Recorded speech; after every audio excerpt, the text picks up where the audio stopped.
உங்களுக்கு நான் சொல்றேன், ஆராதனையில அவர் நோக்கி பாருங்கள், நீங்கள் பிரகாசம் அடைவீர்கள்.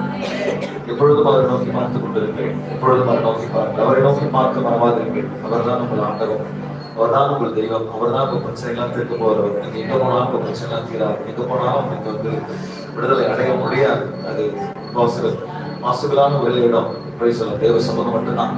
அவர்கிட்ட தான் உங்களுக்கு நன்மை வரணும். அவர் தான் உங்களை ஆசீர்வதிக்கணும். அவர் தான் நல்லவர். அவர் எல்லா பிரச்சனைகளும், எல்லா இக்கட்டிலிருந்தும், எல்லா பலவீனத்திலிருந்தும், எல்லா சுகத்திலிருந்தும், எல்லா கஷ்டத்திலிருந்தும், எல்லா கட்டத்திலிருந்தும் நம்மை தூக்கி எடுத்து மீட்டெடுக்கிற வல்லவராக இருக்கிறார். அவருக்கு தெரியும் எப்படி எந்த விதத்தில் நம்ம உதவி செய்யணும், எப்படி எந்த விதத்தில் நம்ம ஆசீர்வதிக்கணும். அவருக்கு தெரியும். அதனால கர்த்தருடைய வார்த்தைகளை நோக்கி வருகிறது. அவர்கள் அவரை நோக்கி பார்த்து பிரகாசம் அடைந்தார்கள். ஆமா, பிரகாசம் அவர் நோக்கி பார்த்தவர்கள் பிரகாசம் அடைந்தார்கள். முகங்கள் விற்கப்படவில்லை. கர்த்தர் முகங்கள் விற்கப்படாதவர்களுக்கு கர்த்தர் உங்களை காப்பாற்றுவாராக. அவரை நோக்கி பார்க்கிற உங்களுக்கு கர்த்தருடைய முகத்தை முன்னால் பிரகாசிக்க பண்ணுவதாக. உங்கள் தேவைகளை சந்திப்பாராக. உங்களுக்கு நல்லவராக, உங்களுக்கு நன்மை செய்கிறவராக கர்த்தர் எப்பொழுதும் உங்களோடு கூட இருப்பாராக என்று சொல்லி இயேசுவின் நாமத்தினாலே